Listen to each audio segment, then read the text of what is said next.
Assalamualaikum warahmatullahi wabarakatuh. Salam sejahtera bagi kita semua. Salam guru penggerak.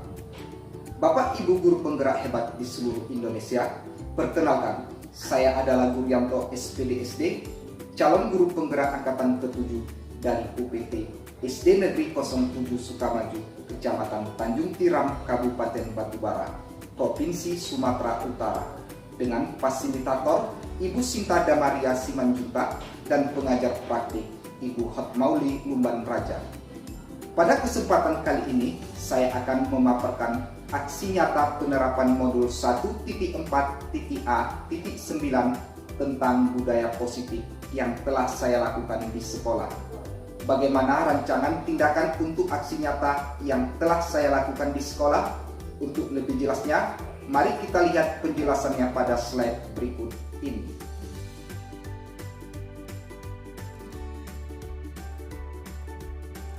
Yang pertama adalah latar belakang. Murid tidak suka peraturan karena selama ini jika mereka melakukan pelanggaran, maka akan mendapatkan hukuman dan cenderung akan mempermalukan dirinya sendiri. Selanjutnya adalah tujuan aksi nyata. Yang pertama adalah menciptakan murid yang merdeka dan disiplin diri yang kuat.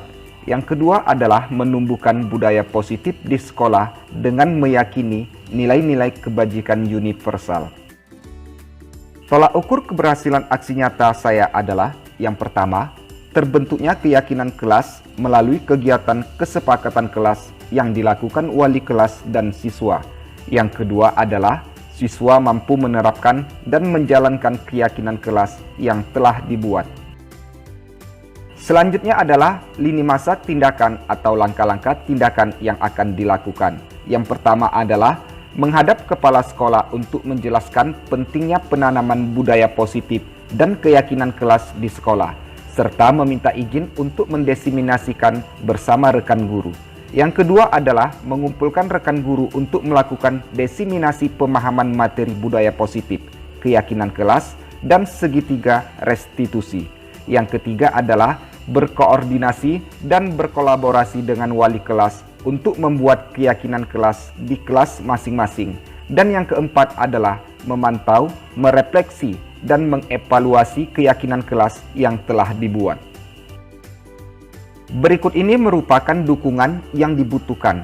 Yang pertama adalah dukungan dari kepala sekolah, rekan guru, serta murid agar tindakan yang telah disusun dapat dilakukan secara lancar dan menyeluruh. Yang kedua, sarana dan prasarana untuk menumbuhkan budaya positif di sekolah. Dan yang ketiga adalah dukungan dari orang tua dalam melakukan budaya positif di rumah. Berikut ini saya sajikan video kegiatan desiminasi di sekolah mengenai pemahaman dan pengalaman budaya positif. Tertib acara kegiatan desiminasi calon guru penggerak angkatan 7 Kabupaten Batubara. Assalamualaikum warahmatullahi wabarakatuh. Alhamdulillahirabbil alamin wa bihi nasta'in wa ala fid dunya wa hidin wa ala alihi wa sahbihi ajmain. Amma ba'du. Yang saya hormati Bapak Kepala Sekolah dan Bapak Dewan Guru sekalian yang bertugas di UPT SDN 07 Sukamaju. Marilah kita panjatkan puji dan syukur kehadirat Allah Subhanahu wa Ta'ala yang telah memberikan kita kenikmatan, kesehatan, serta kesempatan sehingga kita dapat berkumpul bersama-sama pada siang hari ini dalam rangka melaksanakan kegiatan desiminasi tanpa ada suatu halangan apapun. Salawat serta salam semoga senantiasa tercurah kepada junjungan kita Nabi Muhammad SAW yang kita nantikan syafaatnya pada yaumil kiamah nanti. Dan semoga kita semua menjadi golongan umat yang diberikan syafaat pada yaumil kiamah kelak. Amin, amin, amin ya rabbal alamin. Perkenalkan, di sini saya sebagai moderator untuk membacakan susunan acara pada kegiatan siang hari ini. Yang acara yang pertama yaitu pembukaan, kedua acara inti, ketiga tanya jawab, dan keempat penutup. Baiklah, acara pada siang hari ini kita buka dengan membacakan basmalah bersama-sama. Bismillah. Bismillahirrahmanirrahim. Yang kedua, dilanjutkan acara, yaitu acara inti, pemaparan, diseminasi, pemahaman, dan penerapan budaya positif di sekolah sesuai dengan modul 1.4 pendidikan calon guru penggerak yang akan disampaikan oleh Bapak Gurianto, SPD. Kepada Bapak kami persilakan.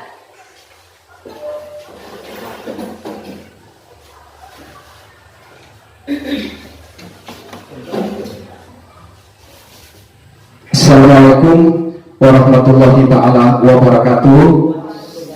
Selamat siang. Pertama sekali saya ucapkan puji dan syukur kita kehadiran Allah Subhanahu wa taala karena sampai detik ini kita masih diberikannya kesehatan, kenikmatan, serta keringanan langkah sehingga kita dapat berkumpul bersama-sama di ruangan kelas kita ini tanpa ada satu halangan apapun juga.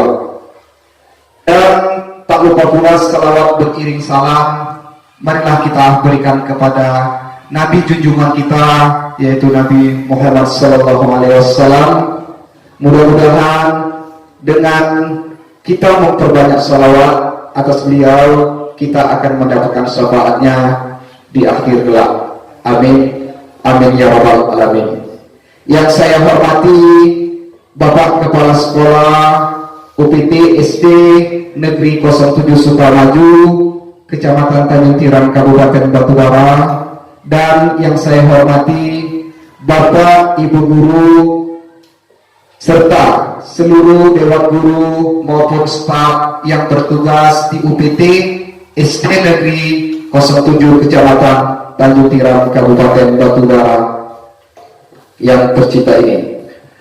Bapak Ibu guru yang saya hormati, pada kesempatan kali ini di sini saya akan mengimbaskan, mendesiminasikan tentang aksi nyata modul 1.4 tentang budaya positif, menyebarkan pemahaman dan pengalaman penerapan budaya positif yang saya pelajari di dalam pendidikan calon guru penggerak angkatan 7 Kabupaten Batubara. Jadi Bapak Ibu sekalian, di sini ini adalah salah satu rangkaian akhir dari modul 1 yang telah saya pelajari di pendidikan guru penggerak, di mana satu modul itu terdiri dari 4 submodul, yaitu modul 1.1, modul 1.2, 1.3, dan 1.4. Jadi modul 1.4 ini adalah rangkaian dari keseluruhan modul yang ada di modul 1 tersebut gitu.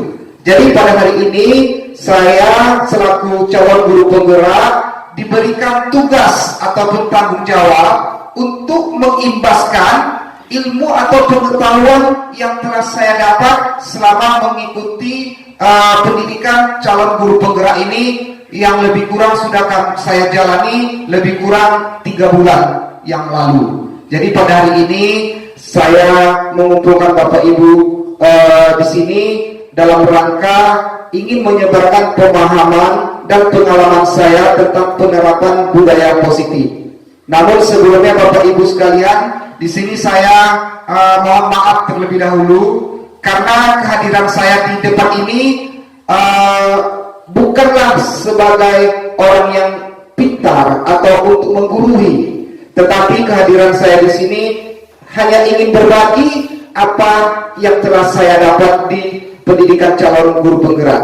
Jadi sekali lagi di sini saya berdiri di depan, ibu-ibu duduk di depan situ. Pada dasarnya kita adalah sama-sama guru, ya, Ibu. Baiklah, untuk memulai acara ini, di sini saya mengucapkan Bismillahirrahmanirrahim. Acara diseminasi ini akan saya buka.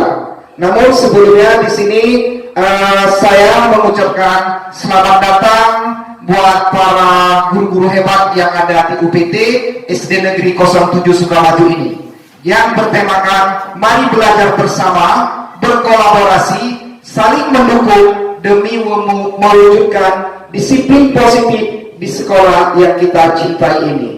Jadi pembuka kata di sini saya mengucapkan selamat datang dan selamat berkolaborasi. Mudah-mudahan apa yang kita sampaikan pada hari ini bisa kita terapkan sehingga sekolah kita akan bisa menciptakan siswa-siswi yang berpendidikan, berkarakter sesuai dengan profil pelajar Pancasila.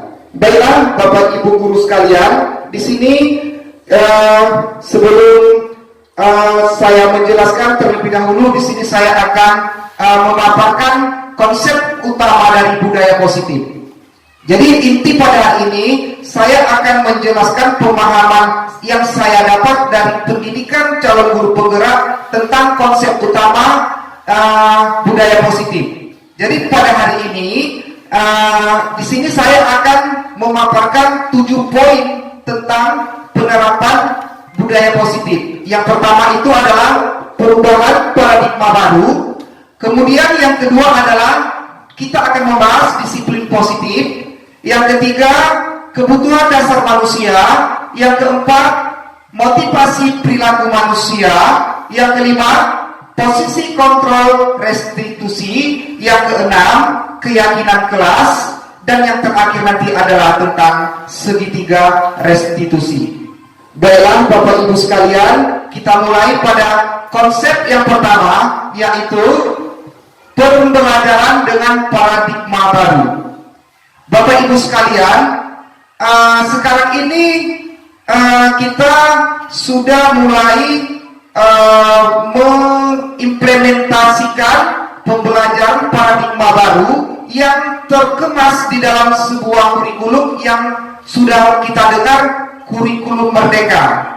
Nah, intinya pada kurikulum merdeka, pembelajaran di situ adalah akan membahas dengan paradigma baru. Jadi kurikulum merdeka itu bisa juga kita katakan adalah kurikulum pembelajaran dengan paradigma baru. Jadi bagaimana dan apa sebenarnya pembelajaran paradigma baru itu? Di sini bisa kita baca bahwasanya pembelajaran dengan paradigma baru ini dirancang berdasarkan prinsip pembelajaran yang terdiferensiasi sehingga setiap siswa belajar sesuai dengan kebutuhan dari tahap perkembangannya untuk mewujudkan profil pelajar Pancasila. Mungkin Bapak Ibu sekalian, sebenarnya tanpa kita sadari pun yang namanya seorang guru itu kita sudah tahu bahwa tugasnya adalah mengajar dan mendidik. Tetapi di dalam kurikulum ini kita lebih diingatkan kembali. Mungkin selama hari ini kita mengajar secara klasikal, sama semuanya. Kita berikan ilmu dan perhatian itu kita berikan kepada anak didik kita secara klasikal, sama semua. Tetapi pada pembelajaran dengan paradigma baru ini, pemerintah sengaja merancang untuk yang prinsip pembelajaran itu berpusat pada siswa. Jadi kita di sini berpusat pada siswa, mengikuti keinginan siswa dalam memberikan pelajaran. Jadi kalau seandainya siswa kita ada 20 orang, maka kita harus perhatikan bagaimana karakter masing-masing dan bagaimana sistem siswa itu mampu menerima pelajaran kita. Memang untuk pertamanya kita merasa mungkin, bingung kan, ya ada-ada saja. Tapi yakinlah jika memang kita sambut kurikulum ini dengan pemikiran yang positif, maka semua itu akan mengalir seperti biasa. Nah, di sini pemerintah memprogramkan rancangan pembelajaran yang berpusat pada siswa. Tujuannya apa? Untuk mewujudkan profil pelajar Pancasila. Di mana kita kan sudah pernah mendengar profil pelajar Pancasila yang terdiri dari 6 elemen. Yang pertama apa itu Ibu ya? Elemen dari profil Pancasila itu terdiri dari 6. Yang pertama, beriman, bertakwa kepada Tuhan Yang Maha Esa, dan berakhlak mulia. Di dalam K3 Bas kurikulum, elemen ini sebenarnya sudah ada. Itu yang kita sedang laksanakan. Jadi di sini hanya mempertebal elemen tersebut dengan cara berpusat pada pendidikan siswa masing-masing. Yang kedua, elemen profil Pancasila tersebut adalah berkebinekaan global. Nah, di sini karena memang Indonesia ini mempunyai sebuah Bhinneka Tunggal Ika, maka semua konsep kebinekaan itu akan kita terapkan kepada siswa sehingga menciptakan kebinekaan yang global, itu maksudnya. Dan yang ketiga, elemen profil pelajar Pancasila itu adalah bergotong royong, yang keempat kreatif, yang kelima bernalar kritis, dan yang keenam mandiri. Jadi pada pembelajaran dengan paradigma baru ini, 6 elemen profil Pancasila inilah yang akan kita tanamkan kepada jiwa dan kepribadian siswa masing-masing dengan cara merancang pembelajaran yang berpusat pada siswa. Itu ibu-ibu. Nah, jadi intinya pembelajaran dengan paradigma baru adalah pembelajaran yang berpihak pada siswa sesuai dengan profil pelajar Pancasila dari 6 elemen ini. Itu arti daripada pembelajaran dengan paradigma baru. Ya Bapak Ibu, kira-kira untuk materi pertama ini bisa ya kita pahami ya, apa sebenarnya yang ada di dalam kurikulum Merdeka itu. Ya Bapak Ibu? Oke. Untuk materi selanjutnya yaitu disiplin positif. Nah, di sini Bapak Ibu kita akan ulas sedikit tentang disiplin positif. Mungkin kalau saya sebut disiplin, mungkin Bapak Ibu sudah tidak asing lagi ya, kira-kira dengan kata disiplin. Kira-kira kalau menurut Bapak Ibu sekalian, kalau kita sebut kata disiplin gitu, kira-kira apa yang terlintas di pikiran kita tentang disiplin? Mematuhi ya, Bu ya, mematuhi disiplin. Terus tidak nyaman dia dengan aturan tersebut, kan gitu. Jadi disiplin positif. Jadi kalau sudah dikatakan disiplin, berarti itu adalah aturan. Tetapi di dalam paradigma baru ini yang sesuai dengan yang saya pelajari di dalam pendidikan calon guru penggerak ini, budaya disiplin, budaya positif itu dia mengartikan bahwasanya dalam budaya kita makna kata disiplin dimaknai sebagai sesuatu yang dilakukan seseorang pada orang lain untuk mendapatkan kepatuhan. Kita cenderung menghubungkan kata disiplin dengan ketidaknyamanan. Jadi dengan adanya disiplin, rasanya nggak nyaman. Jangankan kepada siswa, kita sendiri saja kalau udah dikatakan, oke, mulai besok kita akan terapkan disiplin, terus kita resah. Kan itu, seolah-olah disiplin itu membuat ketidaknyamanan pada diri siswa ataupun kepada diri kita. Nah, rasa ketidaknyamanan itulah yang ingin kita tipiskan agar siswa yang mendengar kata disiplin tidak merasa tidak nyaman gitu. Nah, bagaimana kita menipiskan kata disiplin itu agar tidak menjadi bumerang bagi siswa? Nah, sebagai pendidik, tujuan kita adalah menciptakan anak-anak yang memiliki disiplin diri sehingga mereka bisa berperilaku dengan mengacu pada nilai-nilai kebajikan universal dan memiliki motivasi intrinsik bukan ekstrinsik. Nah, jadi dari disiplin yang akan kita lakukan tadi pada paradigma baru ini, kita sebagai pendidik ingin menciptakan siswa dengan karakter yang patuh akan disiplin yang akan kita terapkan. Tetapi disiplin yang akan dilakukan oleh siswa bukan karena faktor intrinsiknya, bukan karena faktor dari ekstrinsik. Artinya kalau dia intrinsik ini kan kesadaran dari dalam dirinya sendiri. Kalau ekstrinsik ini kan perbuatan yang dilakukan karena sesuatu, keterpaksaan.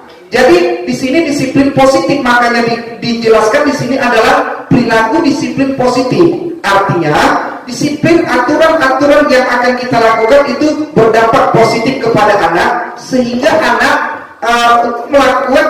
menjalankan aturan yang telah disepakati itu bukan karena faktor aku datang terlambat, aku cepat datang nanti aku kena hukum, kena pukul, bukan karena itu.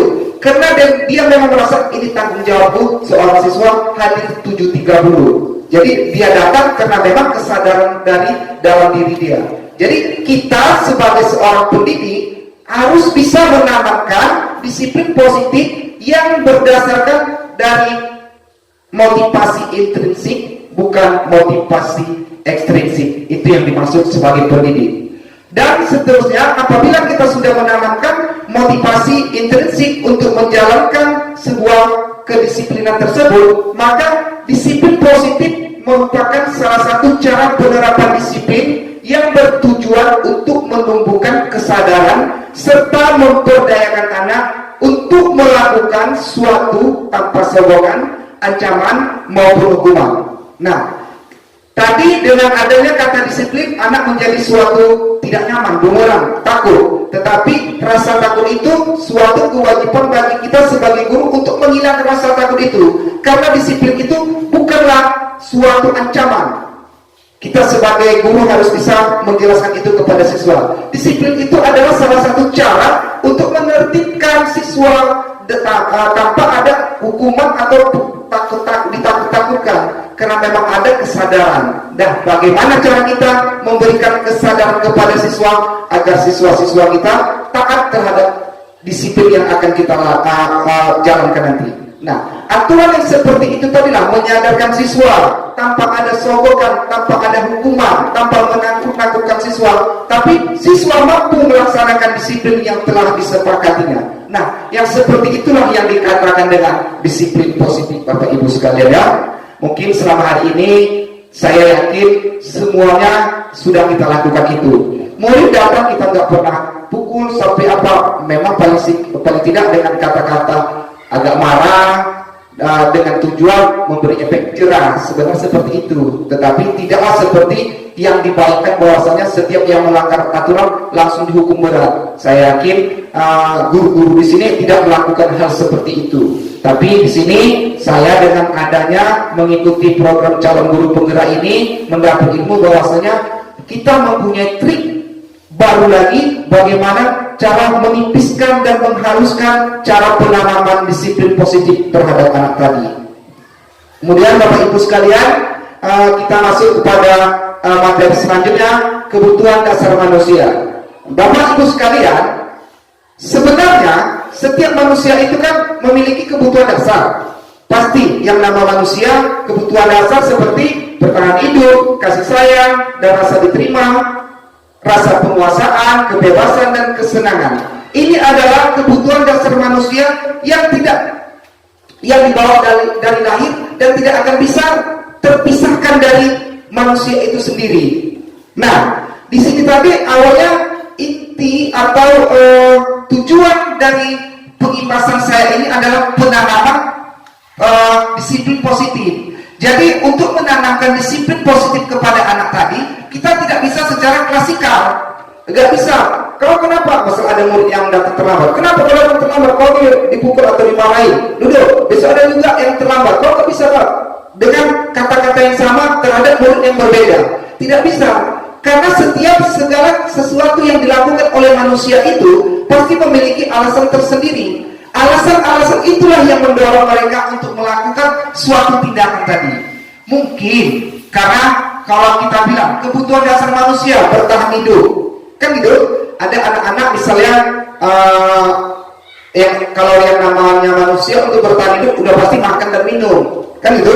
Jadi mungkin kita mendapatkan satu murid yang sedang makan di kelas, lalu dalam posisi saat belajar, lalu kita marahkan, kita buangkan makanannya. Sebenarnya hal itu belum bisa kita lakukan. Kita harus selidiki dulu kenapa dia makan. Makan itu memang kebutuhan dasar dia untuk bertahan hidup. Mungkin bisa jadi dia belum sarapan dari rumah, atau dia dari semalam belum makan, atau pas di sekolah ini baru dapat makan gitu. Jadi kita bisa tanya dengan beberapa pertanyaan tanpa mengecilkan hatinya gitu. Jadi untuk menerapkan disiplin positif tadi, terlebih dahulu kita harus mengenal karakter serta kebutuhan dasar dari manusia tersebut. Yang kedua, kasih sayang dan rasa diterima. Nah, Bapak Ibu sekalian, saya rasa setiap guru pasti pernah menghadapi murid yang seperti ini. Buktinya saya di kelas 6, jujur saya katakan di kelas 6 saya itu ada perempuan, ada laki-laki. Saya merasa seperti ini, anak laki-laki itu saya lebih tertarik sama anak laki-laki dengan perilakunya walaupun rasa, tapi saya tertarik gitu. Kalau anak perempuan ini, dia tuh mau cari perhatian aja sama di depan saya gitu. Padahal yang nggak penting pun jadi penting, bertanya ke depan, padahal dia udah tahu, bermain-main jadi di depan, padahal gitu. Jadi saya kurang suka dengan anak perempuan, sehingga dalam saat saya belajar, saya perhatian lebih memberi ke anak laki-laki. Tapi setelah lama-lama saya selidiki, ternyata mereka itu tidak pantas untuk saya tepikan, karena mereka itu tetap murid saya, dan saya harus berbagi perhatian sama, nggak boleh berbeda-beda. Kenapa saya bedakan? Karena saya kurang suka dengan karakter perilaku yang dilakukan itu, Bu. Selalu rasa-rasa mau pertanyaan itu bisa kita lihat enggak penting kali gitu. Kan ya? Ternyata setelah saya selidiki, rupanya anak ini tadi memang dia itu dipelihara oleh neneknya. Orang tua ayahnya nggak ada, mamanya nggak ada. Kan gitu. Setelah saya selidiki, kenapa anak ini seperti itu? Jadi anak ini sebenarnya bukan bodoh, kan gitu. Tapi kok dia overactingnya itu terlalu tinggi kali, sehingga membuat saya risih gitu. Risih saya membuatnya, kan gitu. Jadi setelah saya pelajari, kan gitu, ternyata anak ini enggak ada mendapat mungkin perhatian dari orang tua sebagai ayah atau sebagai ibu. Terus saya berpikir, besok-besok setelah saya dapat latar belakang dia, saya mengajar, terus saya berikan perhatian dia sama ini. Begini ya, nak ya, nanti kalau kamu begini, terus sama dia saya perhatian. Dengan saya memberikan perhatian yang lebih terhadap dia sebagai seorang guru atau orang tua, saya lihat anak ini merasa lebih bersemangat. Sehingga saya menyimpulkan seperti ini. Berarti selama hari ini tadi, dia berbuat seperti itu, memang kebutuhan dasar dia tadi ingin mendapat kasih sayang dan perhatian. Karena kasih sayang dan perhatian dia nggak dapat dari rumah. Jadi dia ingin mencari kasih sayang dan rasa diterima tadi di sekolah itu gitu. Karena kita tidak mengerti dengan kebutuhan yang diinginkannya, kita merasa risih sehingga kita acuhkan gitu. Jadi dari kasus itu saya belajar, setelah saya masuk dari pendidikan guru penggerak ini, saya merasa, ternyata murid saya itu memang dia itu sedang membutuhkan kasih sayang. Jadi untuk menerapkan disiplin positif tadi, kebutuhan dasar manusia ini harus kita selami dan harus kita perhatikan. Karena dari kebutuhan dasar inilah nanti kita bisa menerapkan disiplin positifnya. Sampai sekarang siswa yang perempuan itu tadi, dia enggak dalam belajar pun enggak overacting. Biasa, nggak boleh ya kalau keluar, kalau sedang jam belajar tidak boleh keluar masuk lagi ya. Iya, nggak mau deh. Kalau tidak, 5 menit sekali keluar, entah apa yang dicarinya gitu. Jadi setelah saya berikan perhatian, ternyata tidak. Ternyata itu rupanya. Jadi dengan bisa kita berikan kebutuhan dasar dia sebagai manusia, maka disiplin positif tanpa menyakitkan hatinya bisa kita terapkan kepada siswa. Yang kedua, penguasaan. Selain itu, di siswa ada juga yang ingin berkuasa di kelas itu. Kalau kita bilang bandal, dialah premannya, istilahnya dia berkuasa. Kenapa dia berkuasa? Sebenarnya dia itu tadi bukan jahat, tapi karena memang kebutuhan dia ingin menguasai, karena dia enggak mendapatkan kasih sayang atau perhatian dari rumah tadi, sehingga dia berkuasa. Jadi murid seperti itu pun harus kebebasan. Ada juga murid-murid yang ingin bebas, dia nggak mau, dia belajar tidak mau suka-suka hati dia. Itu karena ada faktor itu tadi yang nggak didapatkannya kebutuhan dasar dia, sehingga kebutuhan dasar yang ada pada diri yang dibawa dari lahir tadi nggak terarah. Jadi kita sebagai guru di sini diwajibkan untuk mengarahkan kebutuhan dasar mereka guna mencapai disiplin positif yang telah kita rancang.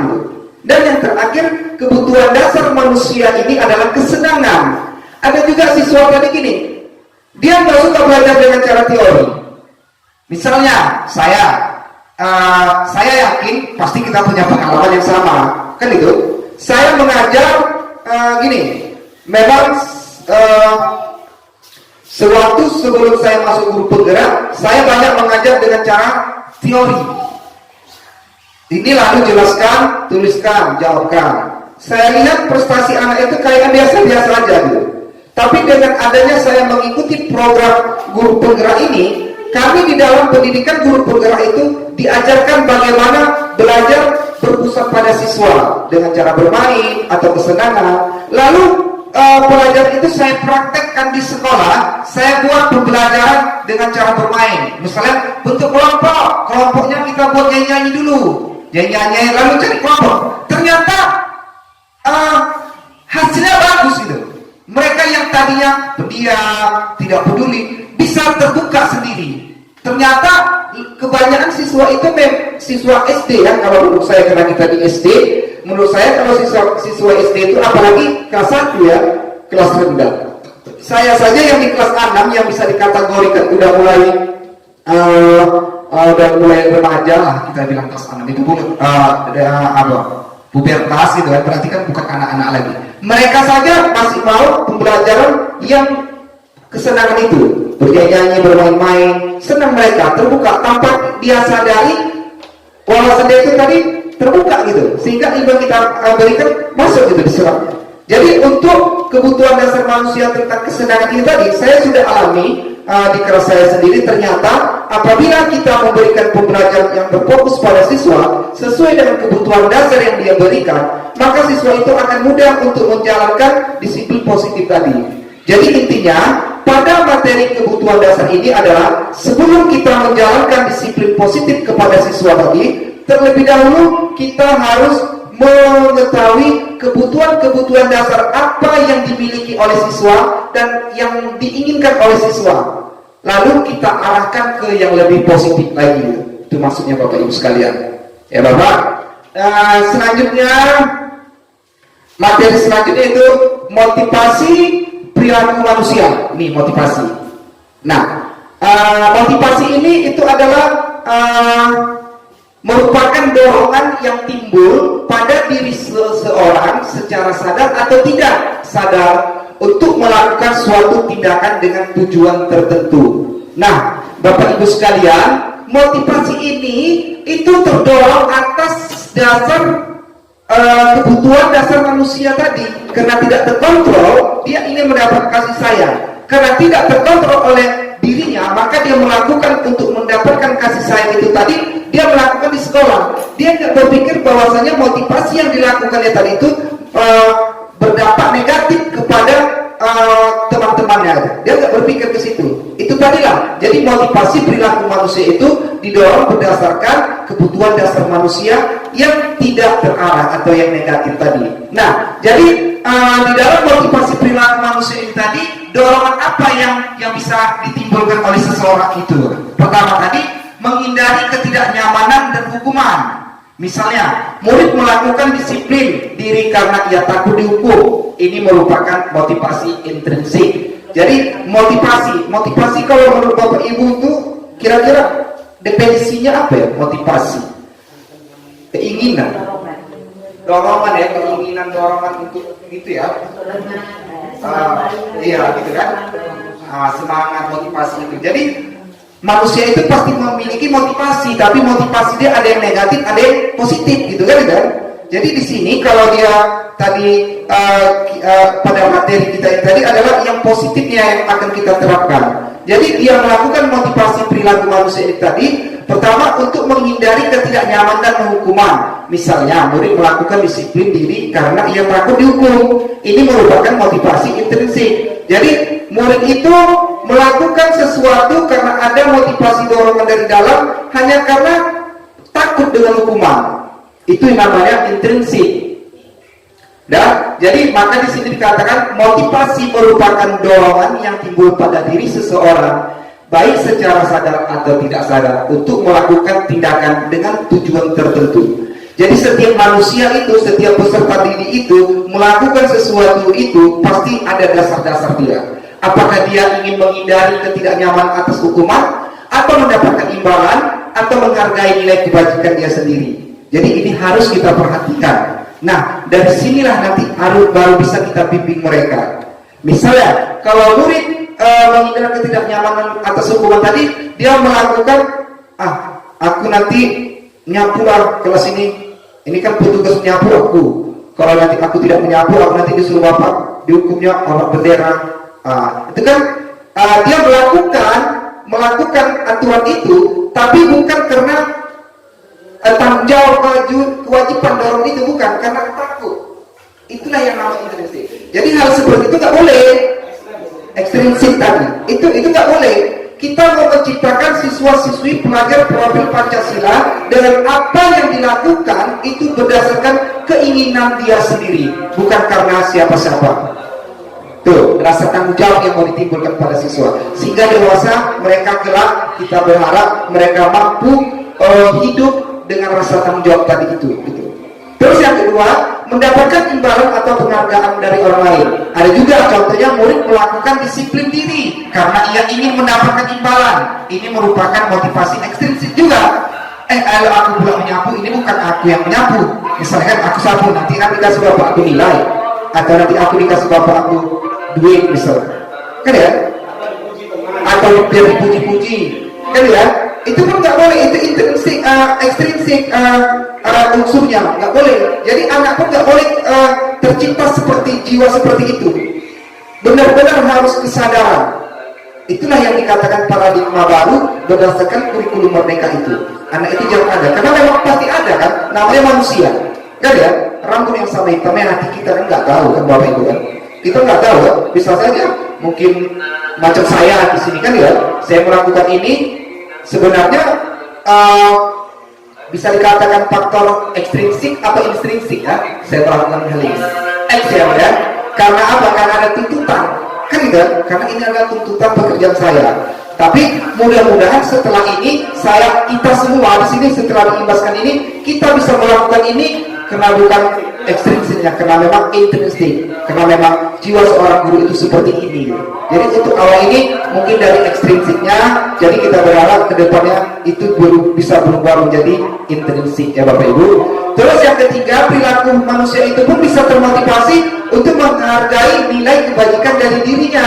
Misalnya, murid melakukan disiplin diri karena sadar akan nilai kebajikan dirinya. Ini merupakan intrinsik. Nah, motivasi seperti inilah yang kita inginkan, menghargai nilai-nilai kebajikan dirinya sendiri, seperti yang diharapkan di dalam elemen dimensi profil Pancasila tadi, bertakwa, mandiri, disiplin, kan itu yang mau ditanamkan dimensi itu kepada diri manusia itu tadi. Jadi motivasi manusia itu bisa positif, bisa negatif.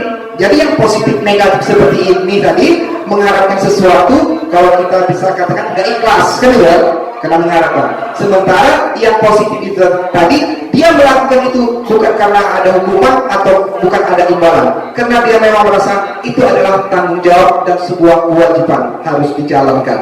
Bapak Ibu, jadi motivasi perilaku siswa manusia adalah motivasi yang dilakukan terdorong dari diri seseorang itu baik sadar maupun tidak sadar. Ya Bapak Ibu, untuk selanjutnya di sini adalah konsep disiplin dengan identitas gagal. Nah, bingung ya, saya saja pertama kali waktu mengetik ini konsep disiplin dengan identitas gagal, bingung saya memahaminya. Kok ada ya konsep disiplin tapi identitasnya gagal? Lucu ya Bapak Ibu ya, rasanya bingung kan ya? Dia disiplin tapi gagal. Jadi yang mana yang dikatakan kamu udah disiplin kok Pak? Iya, tapi anaknya kok maaf ceritanya tidak sesuai aturan, kan itu masih kita lihat budi pekertian kurang baik gitu. Tapi anak disiplin, iya, ternyata disiplin mereka itu menggunakan hukuman dan penghargaan. Nah, konsep disiplin hukuman dan penghargaan inilah yang bisa menggagalkan disiplin tersebut. Maka dikatakan dibuat dua kelompok bahwasanya bisa kita mendisiplinkan murid dengan cara menghukum atau memberi penghargaan. Bisa, tetapi identitas itu adalah gagal.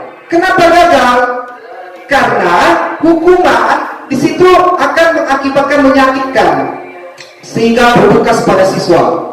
Kalau datang terlambat, pompa, berdiri, hormat bendera, memang dilaksanakannya, besoknya nggak datang lagi tuh, nggak terlambat lagi, kan enggak?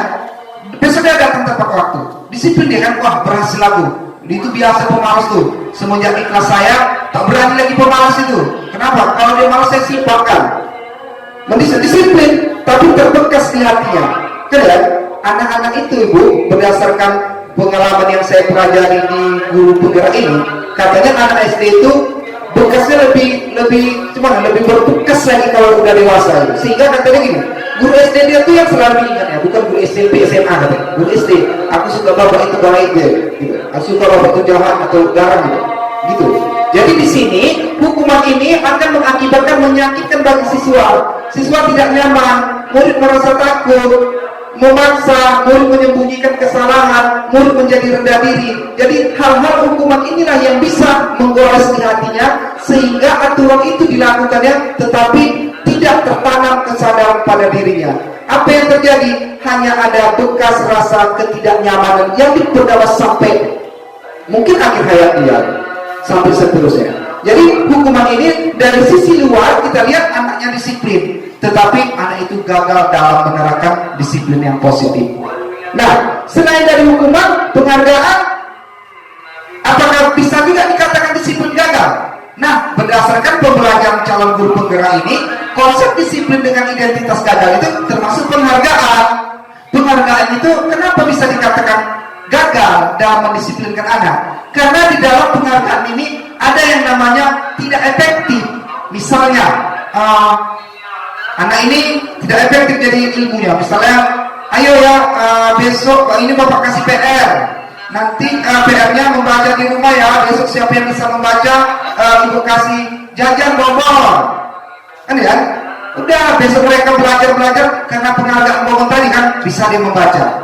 Itu tidak boleh. Kenapa? Karena dia melakukan tadi karena penghargaan tadi.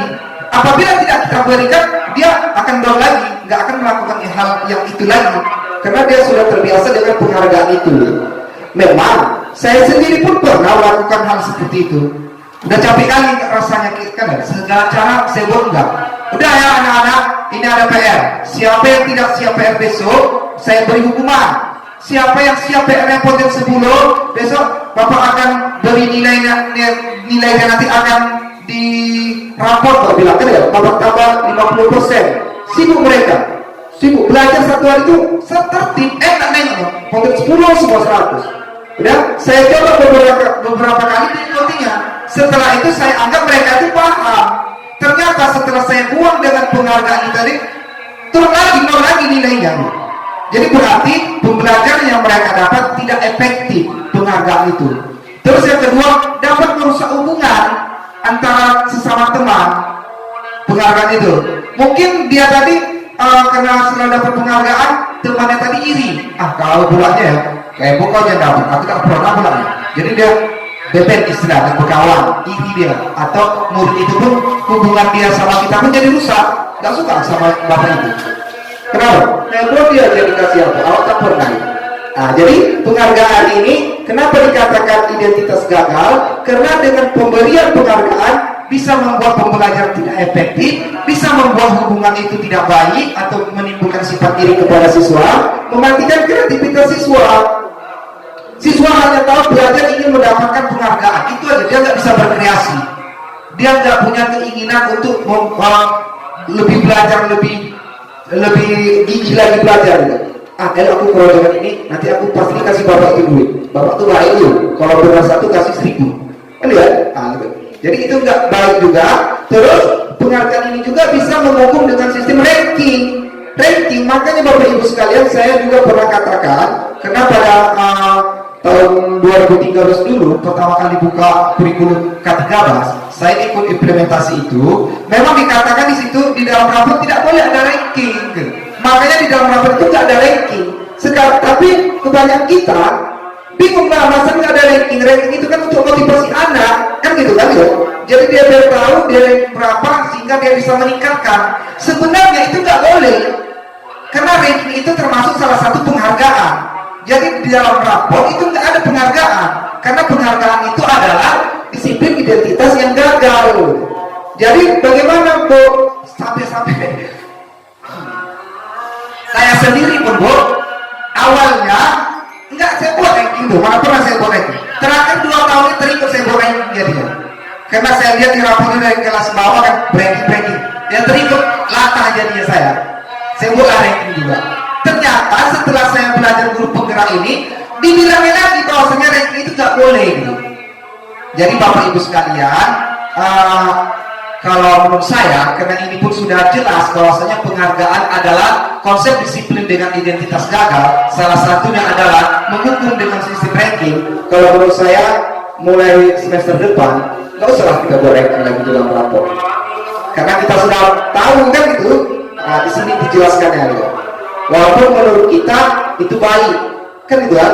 Tapi kita nggak tahu apakah ini lebih baik lagi, karena kita belum terapkan, kan itu. Dan yang ketiga, dengan penghargaan bisa merampas hak menghargai dirinya. Contohnya, anak itu tadi disuruh baca ya, nanti kalau bisa ibu kasih hadiah, jajan atau uang, kan ya, baca dan rajin. Besok-besok dia gitu juga. Jadi dia tadi ada keinginan untuk belajar dia tadi, karena tidak ada janji dengan penghargaan, dia nggak mau, sehingga harga diri dia tadi itu terampas oleh dirinya sendiri. Saya mau melakukan ini karena ini. Itulah. Jadi konsep disiplin dengan identitas gagal itu termasuk hukuman beserta poin-poinnya, dan penghargaan beserta poin-poinnya itu termasuk konsep disiplin dengan identitas gagal. Ya Bapak, Ibu, mudah-mudahan dengan adanya konsep seperti ini yang saya sampaikan, kita bisa lebih memahami lagi sebenarnya disiplin positif itu sebagaimana yang diinginkan dan bagaimana kita menanggapinya. Selanjutnya di sini kita masuk kepada konsep disiplin dengan identitas sukses. Nah, berarti jika ada disiplin yang gagal, berarti ada disiplin yang sukses. Jika pada disiplin yang gagal itu tadi termasuk pada kategori penghukuman atau penghargaan, maka pada konsep disiplin yang sukses itu ada konsekuensi dan restitusi. Mungkin konsekuensi kita sudah dengar ya, kata konsekuensi.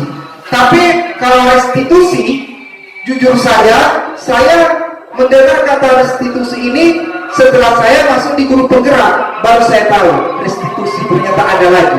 Berarti konsep-konsep itu ada 4 restitusi termasuk.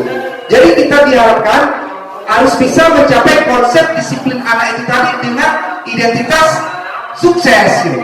Nah, kalau dia kita menggunakan konsekuensi, berarti di sini penguatan jangkanya pendek. Perlu monitoring berkelanjutan, stimulusnya respon, murid menghormati peraturan, kehilangan waktu untuk merenungi masalah. Maksudnya seperti apa? Kalau kita mau menerapkan disiplin dengan cara konsekuensi dengan hukuman sama nggak tuh? Kalau menurut Bapak Ibu, hukuman dengan konsekuensi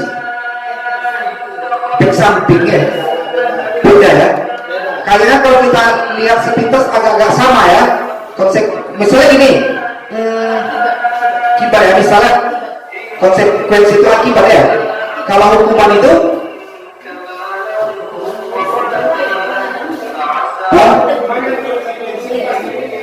iya, kayaknya beda ya. Cuma lagi perbedaan tadi di mana gitu. Misalnya gini, ini siswa kan gitu kan, kita udah buat peraturan.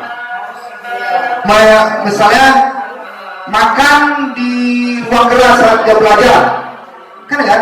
Jadi itu langsung kita berdirikan di depan kelas, itu hukuman. Terus siswa tadi makan, lalu kita bilang tadi, kamu sudah tahu, kan? Konsekuensi dari perbuatan kamu apa? Akibatnya, kan gitu? Akibat dari perbuatan, gitu kan? Konsekuensi ada. Jadi di sini untuk identitas disiplin yang sukses, kita bisa menggunakan konsekuensi dan restitusi, bukan hukuman. Bedanya, Bapak Ibu, kalau dia hukuman, kita bilang dilarang makan di kelas. Apabila makan di kelas akan berdiri di depan kelas, itu hukuman. Ada murid yang melanggar peraturan, maka dia langsung berdiri. Itu hukuman untuk kamu karena sudah melanggar aturan, kan ya? Beda sama konsekuensi. Kalau konsekuensi ada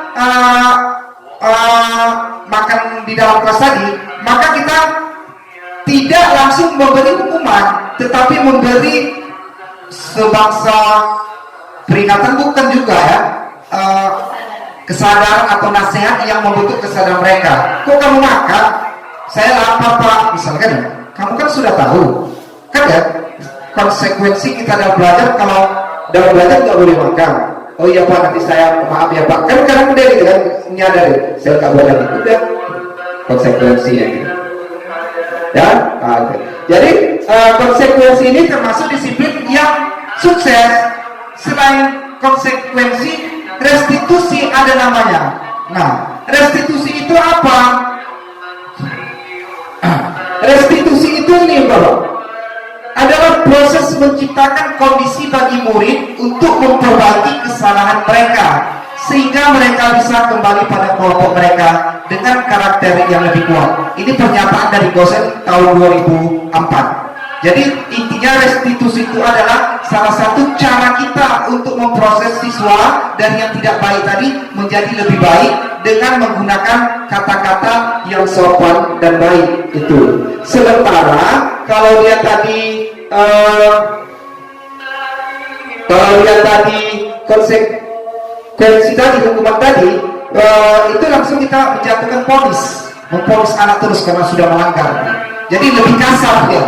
Jadi di sini kita diajarkan untuk mendidik itu lebih halus, lebih memanusiakan manusia, karena pada dasarnya filosofi Ki Hajar Dewantara itu menghambakan diri. Kita sebagai guru harus bisa menjadi among pada siswa kita, menghambakan diri, dan arti bukan menghamba seperti Buddha gitu, menuntun, artinya menuntun anak itu mau kemana di arahnya gitu. Jadi anak itu sebenarnya kan enggak mengerti apa-apa itu. Kalau kita kasar takutnya itu. Tapi dengan takut jadi dia mati kreativitas dia gitu. Jadi kita sebagai pendidik menjadi menghambakan diri kepada siswa itu menjadi among, diarahkan dia kemana dia, itu maksudnya ya Bapak Ibu. Jadi konsep disiplin restitusi, pendekatan restitusi, sebuah cara menanamkan disiplin positif pada murid. Bagaimana ciri-cirinya? Ciri-cirinya pertama, bukan menebus kesalahan, namun belajar dari kesalahan. Artinya seperti yang saya katakan tadi, siswa melakukan kesalahan. Siswa itu kan kita tuntut untuk menebus kesalahannya tadi. Apabila kita tuntut untuk menebus kesalahan tadi, berarti kita menghukum dia, kan itu? Jadi pada kegiatan tahapan restitusi ini bukan menebus kesalahan, namun belajar dari kesalahan. Kan ya? Kenapa kamu makan tadi jam belajar Wati misalnya, kan itu? Iya Pak, saya tadi nggak sempat sarapan. Kok nggak sempat sarapan? Ya saya tadi bangunnya kesiangan Pak. Jam berapa bangun ya? Jam 8. Kamu tahu jam berapa masuk? Jam 7 Pak. Makanya lain kali jam gitu ya. Kenapa kamu terlambat gitu? Gitu. Jadi dia kesalahan ditebus dengan cara belajar dari kesalahan. Itulah restitusi itu tadi, bukan memberikan hukuman. Dan yang kedua, memperbaiki hubungan. Dengan melakukan restitusi terhadap siswa dari hati ke hati, maka hubungan kita dengan siswa itu akan erat. Siswa itu sudah menganggap kita bukan lagi sebagai guru. Mungkin pada saat dia menghadapi masalah, kita hadir sebagai teman. Dia sedang menghadapi masalah, kita hadir sebagai orang tuanya. Dia menghadapi masalah, kita hadir sebagai abangnya atau saudaranya. Sehingga hubungan antara guru dengan siswa bukan sebatas hubungan guru dan siswa, tapi lebih dari itu. Itu maksud dia, memperbaiki hubungan. Terus tawaran bukan paksaan. Udah, tawaran di sini pada saat kita tadi membuat kesepakatan aturan di kelas, itu bukan kehendak kita. Kita tanya aja sama mereka, bagaimana kita buat? Boleh datang terlambat? Enggak Pak, misalnya. Enggak Bu. Kalau datang terlambat gimana? Ya kita nanti misalnya berdiri di depan. Ya kan ya? Misalnya kan ya, walaupun itu hukuman, tapi itu kan kemauan dia kan ya. Tapi kan jangan yang berbau hukuman kan ya. Dibilang itu. Jadi nanti yang dimaksudnya menuntut untuk tawaran bukan paksaan. Jadi kita membuat kesepakatan kelas itu, aturan kelas itu bukan kehendak kita, tapi hasil diskusi mereka, apa mau mereka. Kita nggak memaksa, kan ya? Tapi di jalur yang positif, itu maksudnya. Terus menuntut untuk melihat ke dalam diri mereka. Jadi siswa itu mulai kecil ini kita tuntut, kita ajarkan untuk koreksi diri sendiri. Kalau kau punya salah, apa salahnya? Kalau kau berbuat tidak baik, apa dampak pada dirimu sendiri? Itu. Jadi restitusi itu kita lebih menuntun mereka untuk menjadi manusia yang seutuhnya, gitu. Menyadari hak asasi manusia sebagai manusia, gitu. Sehingga bisa diperlakukan sebagai manusia, gitu. Bukan harus dipukul baru mengerti, enggak. Itu maksudnya tadi. Terus mencari kebutuhan dasar yang mendasari tindakannya, mencari. Jadi kita kalau ada murid yang salah melanggar aturan, cari kebutuhan dasar apa yang mendasari perilaku menyimpang dari itu tadi. Lalu baru kita selesaikan dengan kalimat-kalimat restitusi ini tadi. Ciri-ciri kalimat restitusi ini tadi berbicara dari hati ke hati. Itu dia. Maksudnya gini, kita tadi tidak terus menghukumnya atau apa itu. Kenapa kamu melakukan ini? Apa sih sebenarnya masalah kamu itu? Itu maksud saya. Jadi dari hati ke hati, bukan nggak pakai mulut ya, Bu ya. Oke, yang selanjutnya di sini fokus pada karakter bukan pada tindakan. Jadi anak-anak itu karakter yang ingin kita fokuskan. Misalnya anak-anak itu tadi dia belajar, dia suka apa kita bilang ya, contohnya yang belajar fokus pada karakter. Dia lebih tertarik pada olahraga atau menari atau pencak silat misalnya kita bilang kan gitu. Jadi anak ini nggak bisa kita beri hukuman misalnya dalam matematika dia nol pelajarannya. Tapi kalau olahraga dia sampai dia juara kabupaten, provinsi pun dia juara. Jadi pada saat dia masuk kita nggak bisa hukum dia ataupun beri tindakan yang nggak baik, enggak. Tapi kita harus terus dukung kepada prestasi yang dia dapat. Itu maksudnya. Jadi fokus pada karakternya dan bukan pada tindakannya. Makanya kalau di dalam rapor kita itu Ibu, kita di sini kan punya deskripsi kan. Deskripsi itu yang kita nilai. Murid ini baik dalam bermain olahraga, namun kurang baik di dalam pembelajaran bahasa Indonesia. Kan gitu kan? Itu kan? Itu sebenarnya. Jadi paradigma baru ini sebenarnya lanjutan daripada ke-13 itu disempurnakan. Makanya di tahun depan itu sudah 100% diharapkan pemerintah kurikulum yang digunakan di Indonesia sudah menggunakan kurikulum merdeka. Makanya ada program calon guru penggerak ini. Jadi calon guru penggerak ini untuk apa? Yang pasti guru penggerak itu menjadi transformasi agen perubahan pendidikan yang bisa membiaskan kepada teman-teman rekan guru yang lainnya mendapatkan ilmu pengetahuan ini, sehingga nanti di tahun depan kita bisa sama-sama menjalankan program kurikulum merdeka ini. Itu sebenarnya Bapak Ibu. Nah, selanjutnya perbedaan. Nih di sini ada hukuman apa ini? Konsekuensi dan restitusi. Di sini ada 3 penjelasannya dan kita lihat perbedaannya. Kalau dia hukuman adalah sesuatu tindakan untuk membalas perbuatan yang salah. Sementara konsekuensi adalah akibat dari tindakan atau perbuatan yang pernah terjadi sebelumnya, bisa baik ataupun buruk. Sementara restitusi adalah proses menciptakan kondisi murid untuk memperbaiki kesalahannya. Kira-kira bisa dibedakan nih Bapak Ibu? Beda-beda sedikit ya. Kalau dia, ya Pak Madi ya, kalau dia hukuman ini intinya seperti apa ya Pak Madi? Hukuman, ya seperti itu tadi. Hukuman. Terlambat gitu. Berarti dia membalas. Ini kalau dia bilang mengerjakan PR, gitu kan? Nah, jadi kita hukum dia ke depan kelas. Berarti membalas perbuatannya kan? Iya. Langsung membalas kita kan? Langsung membalas perbuatan. Membalas perbuatan yang salah Ya, langsung kita kalau membalas. tadi, kan itu kita hukum. Atau seseorang yang di jalan raya kan gitu, nggak memakai helm, langsung dia kena tilang. Itu hukuman, Iya. langsung dia. Sementara kalau konsekuensi akibat dari tindakan atau perbuatan yang pernah terjadi sebelumnya, bisa baik, bisa buruk. Konsekuensi kalau dia melakukan kesalahan maka konsekuensinya Iya. tak baik. Kalau melakukan yang baik berarti konsekuensinya baik gitu. Tapi kalau hukuman udah pasti tak baik, gitu ya. Konsekuensi tidak sama. Jadi kita di dalam menegakkan disiplin positif sudah pasti nggak menggunakan hukuman, kan ya? Boleh kita pakai konsekuensi, tapi karena ada restitusi, konsekuensi pun nggak boleh kita gunakan. Kita harus mengarah yang lebih baik lagi. Karena restitusi itu adalah proses menciptakan anak tadi untuk menjadi lebih baik lagi. Kita bukan mencari mana benar mana salah, enggak. Tetapi kenapa kau berbuat salah? Kenapa kau berbuat benar? Kamu tahu akibat salahnya apa? Kamu tahu akibat yang baik itu apa? Itu. Ya bisa ya, dipahami ya. Jadi restitusi itu lebih mengarahkan, mengemas anak itu lebih mengerti tentang dirinya sendiri. Sehingga Sehingga perbuatan yang dilakukan tadi bukan karena ekstrinsik tadi, karena memang kesadaran, sadar dia. Ya, itu dia.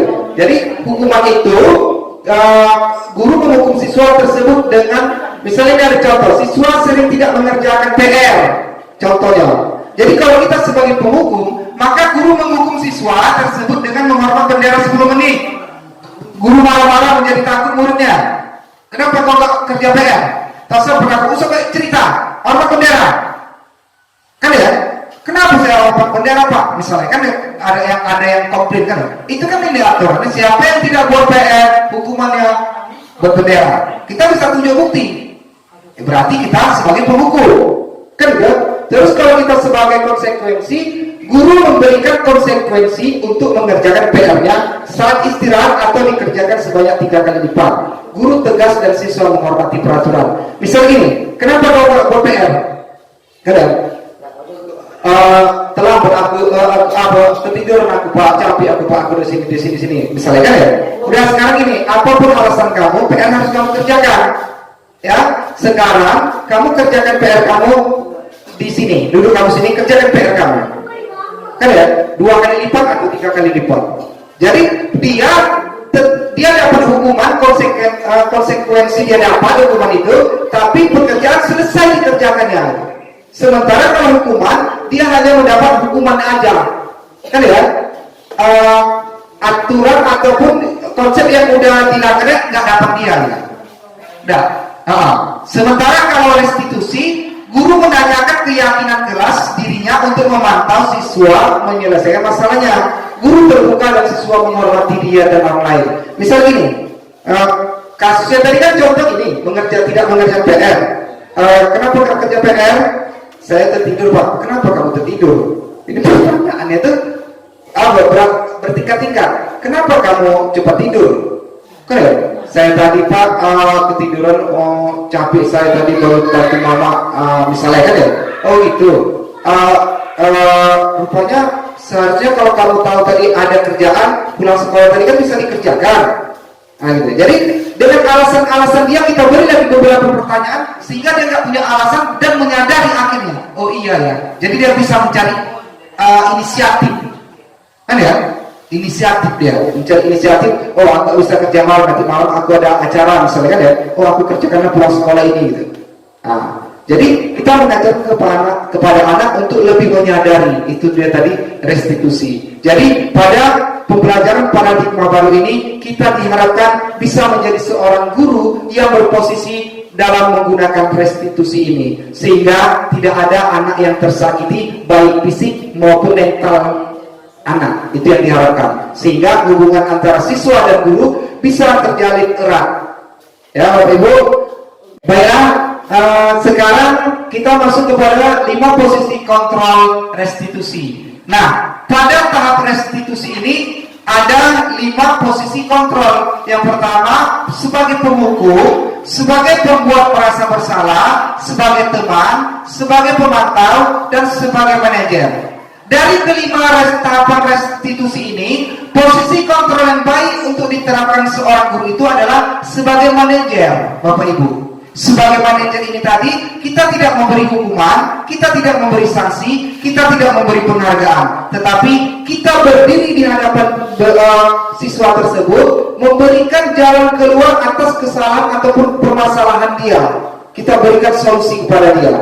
Ya Bapak Ibu, itu yang dimaksud dari 5 posisi kontrol restitusi. Nah, bagaimana posisi manajer sebagai pendidik yang berposisi sebagai manajer? Kita lihat di sini. Contoh penerapan 5 posisi kontrol. Misalnya, siswa tidak memakai atribut lengkap saat pelaksanaan upacara bendera. Nah, kita sebagai pendidik, di situ langkah mana yang harus kita lakukan? Kalau kita patuhi aturan sekolah lalu berdiri depan kelas, misalnya ada siswa yang tidak memakai atribut lengkap pada saat upacara, langsung kita panggil, sini, kamu kenapa tidak pakai atribut lengkap? Berdiri kamu di sana. Berarti kita itu guru sebagai posisi kontrol kita sebagai penghukum, nggak boleh.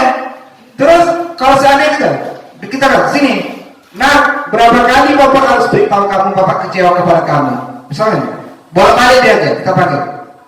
Budi, kenapa kamu tidak berpakaian lengkap hari ini? Sudah berapa kali Bapak bilang sama kamu, kalau sekolah itu pakaiannya harus rapi. Jangan buat itu ya. Bapak kecewa sekali kepada kamu. Kita merendahkan diri terus apa gitu kan ya, seolah-olah macam meminta belas kasihan sama dia. Berarti posisi kita di situ kita membuat merasa bersalah siswa itu enggak juga boleh.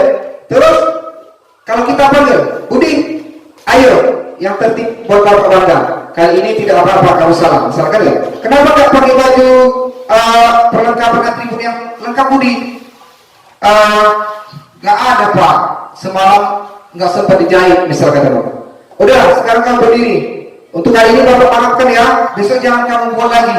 Misal seperti itu kan. Berarti itu kita jadikan dia sebagai teman. Kan ya? Berarti posisi kontrol kita sebagai teman. Kurang baik juga, karena belum tentu besok murid itu berubah. Bisa jadi enak kok sama Bapak itu. Paling kamu udah sobok lagi ya, udah batasan nanti begini. Kan gitu.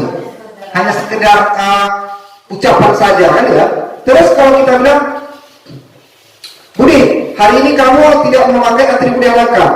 Kamu sudah tahu apa konsekuensi yang akan kamu terima apabila kamu nggak berpakaian lengkap. Kan itu. Berarti di situ posisi kita sedang pemantau. Kita memantau kesalahan yang telah dibuatnya, lalu kita mengingatkan kepada siswa tersebut apa konsekuensi dari kesalahan yang dilakukannya. Itu posisi kontrol yang kita gunakan sebagai pemantau. Kan itu. Lalu kalau sebagai manajer seperti ini kira-kira kalimatnya. Apakah kamu tahu kesalahanmu? Kira-kira bagaimana kamu akan memperbaiki kesalahan ini? Jadi di situ kita nggak ada kayak gini, nggak ada andil untuk memberi hukuman apapun, kan ya? Budi, hari ini kamu nggak berpakaian lengkap atributnya ya? Iya Pak. Sini kamu dulu. Nggak kita bilang kesalahannya. Kita panggil, Budi sini dulu kamu. Datang deh. Kita nggak usah ingatkan kesalahan dia. Kira-kira kamu tahu nggak kalau bapak pakai kamu kemarin? Kan ya? Pasti dia tahu. Iya Pak. Apa? Saya nggak pakai atribut juga. Udah tahu kan? Kira-kira hal apa yang bisa kamu lakukan agar kamu tidak melakukan kesalahan lagi? Iya Pak, nanti saya sampai rumah saya jahit simbol ini. Ada. Jadi dari dialog itu kita nggak ada nggak ada memberikan apa-apa, tapi dia sendiri yang berbuat, dia sendiri yang bertanggung jawab. Dialah yang melakukan perbaikan itu. Berarti posisi guru di situ adalah sebagai manajer. Nah, pada pembelajaran paradigma baru ini, posisi guru itu sebagai manajer inilah yang diharapkan. Jadi kita tidak ada menyentuh fisiknya, mentalnya, tetapi kita menyadarkan dan mengembalikan kepada dasar yang baiknya sehingga dia menjadi orang yang sesungguhnya manusia tadi yang mempunyai keinginan lebih baik lagi, kesadaran dia faktor insensitif dia tadi, itu ya Bapak Ibu. Terus keyakinan kelas. Bapak Ibu pernah dengar keyakinan kelas? Enggak ya?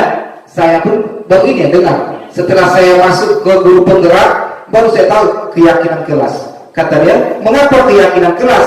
Kenapa tidak peraturan kelas? Selama hari ini kita untuk membuat disiplin kelas itu pasti melalui aturan, kan ya? Peraturan dan tata tertib kelas. Sekarang enggak, kita harus menggunakan keyakinan kelas kalimatnya. Kenapa? Apa bedanya peraturan dengan keyakinan? Kan ya? Misalnya ini contoh. Mengapa kita memiliki peraturan tentang penggunaan helm pada saat mengendarai kendaraan roda 2? Mengapa kita memiliki peraturan? Yang kedua, mengapa kita memiliki peraturan tentang penggunaan masker dan mencuci tangan di saat pakai masker? Kan ya? Kita disuruh pakai masker supaya apa? Sehat ya, Bu ya. Kalau kita pakai mau keluar berkendaraan, kita wajib pakai helm. Kenapa? Kalau usah pakai kenapa, Bu? Melindungi, kan tidak? Jadi yang dikatakan tadi menggunakan helm pada saat berkendaraan, memakai masker pada saat berkumpul-kumpul, mencuci tangan, itu termasuk dengan keyakinan. Kenapa? Karena dengan peraturan itu kita yakin bahwasanya peraturan itu bisa membuat kita lebih baik lagi, lebih sehat dan lebih selamat gitu. Sementara kalau dia pada peraturan kelas tadi, belum tentu peraturan tadi membuat kita lebih baik. Misalnya dilarang membuang sampah di kelas, ada juga membuat, itu bisa kita hukum sehingga membekas pada diri anak tidak senang terhadap kita. Yang pasti Iya. kita dilanggar. Seperti kata Pak Ramadi, kalau peraturan itu bisa saja dilanggar-langgar, walaupun dia menerima hukumannya, dia nggak takut. Tapi kalau keyakinan, Kalau keyakinan kan, kita memang kesadaran dari diri dia. Bahwasanya kalau dia melakukan ini efeknya.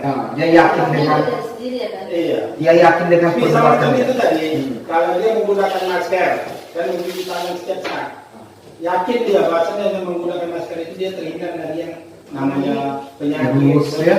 virus kan gitu. Kalau mencuci tangan terhindar dari yang namanya bakteri apa itu. Berarti kan yakin dia.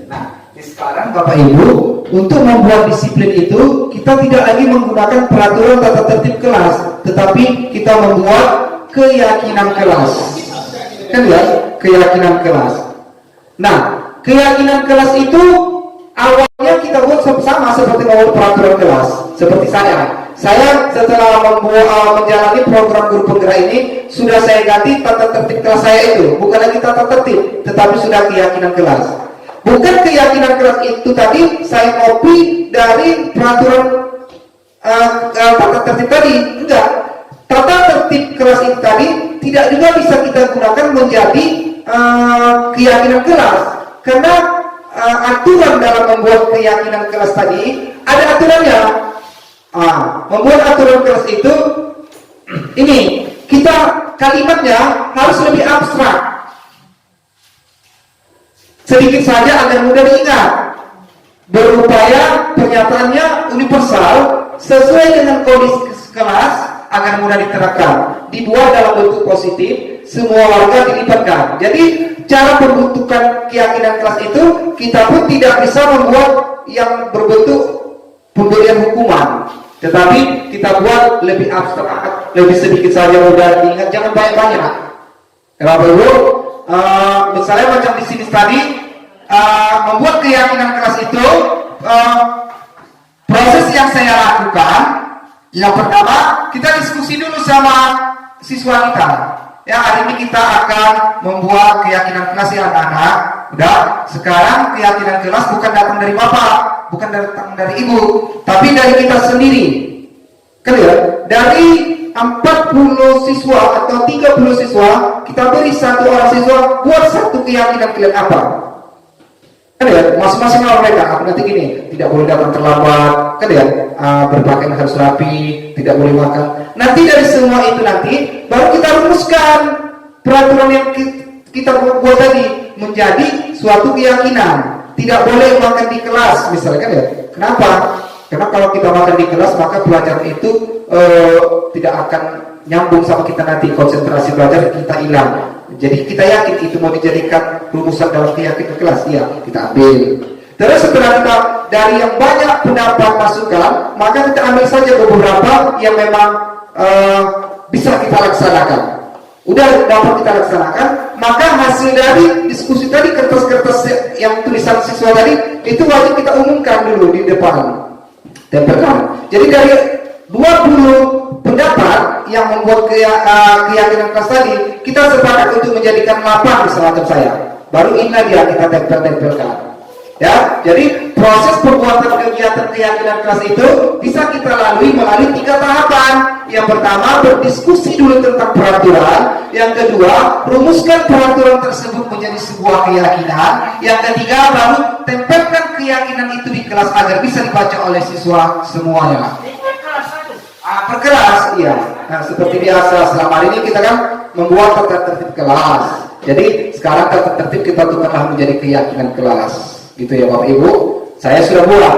Nah, hasil dari diskusi kami, kesepakatan kami di kelas anak itu membuat kesepakatan kelas dari 30 kesepakatan yang dibuat, ajuan yang diajukan, kami sepakat untuk 8 aja. Yang pertama, disiplin waktu. Ya, disiplin waktu itu udah termasuk datang tepat waktu, keluar tepat waktu, pulang tepat waktu. Terus belajar dengan antusias, semangat dan percaya diri. Belajarnya percaya diri, jangan nyontek. Tuh. Terus saling menjaga kebersihan dan keindahan lingkungan. Udah mencakup lah itu. Kebersihan kelas, bangku rapi, meja rapi. Tuh. Terus guru gemar membaca dan menulis sebagai budaya literasi. Jadi di sini untuk menanamkan itu, saya itu setiap masuk, saya pasti memulai dari membaca. 5 menit, pasti membaca saya. Membaca, karena literasi saya membaca. Biar anak lebih suka membaca, terbiasa lancar membaca. Itu memang kegiatan saya, pasti saya lakukan itu. Ya, terus saling menghormati. Mereka harus bisa saling menghormati, tidak boleh mengejek, tidak boleh ada yang susah, tidak boleh berkawan sama yang apa itu, tidak boleh berpilah-pilah, saling menghormati. Terus menghargai guru dan teman yang sedang berbicara. Pada saat guru menjelaskan pelajaran, itu sesuai berbicara. Ya, begitu juga nanti kalau ada teman yang bertanya, yang lain nggak boleh sebelum dipersilakan.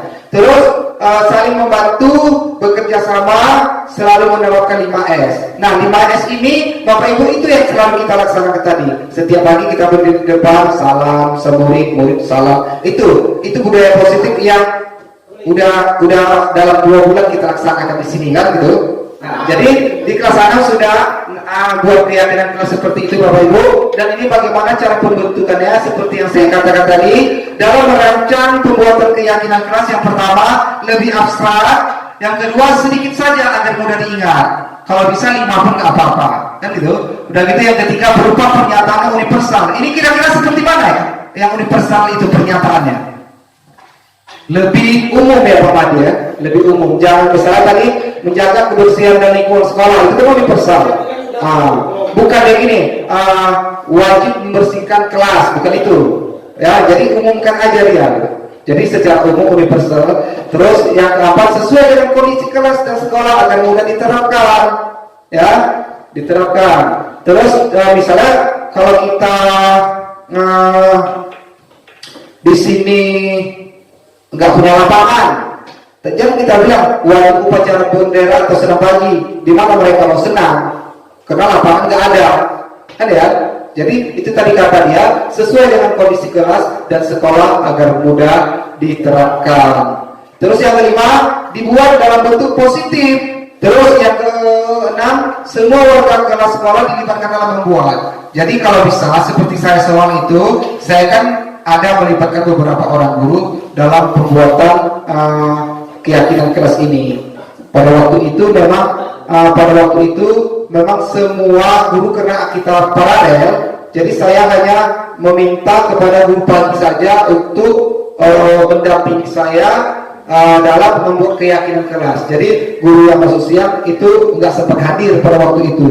Jadi sebelumnya saya minta maaf karena tidak melibat semua, tapi sebagian dari guru di sekolah ini sudah saya libatkan dalam pembuatan keyakinan kelas. Nah, Bapak Ibu, selanjutnya segitiga restitusi. Nah, di sini segitiga restitusi itu untuk menjalankannya ada 3 tahapan Bapak Ibu. Yang pertama tadi menstabilkan identitas. Kita semua akan melakukan hal terbaik yang bisa kita lakukan. Validasi tindakan yang salah. Dan yang ketiga menanyakan keyakinan. Nah Bapak Ibu sekalian, untuk menerapkan segitiga restitusi ini, kita bisa melakukan 3 tahapan. Tahapan yang pertama, menstabilkan identitas. Yang kedua, validasi tindakan yang salah. Yang ketiga, menanyakan keyakinan kelas. Nah, artinya seperti ini. Misalnya, pada saat kita menerapkan segitiga restitusi ini, menstabilkan identitas, kita semua akan melakukan hal terbaik yang bisa kita lakukan. Misalnya,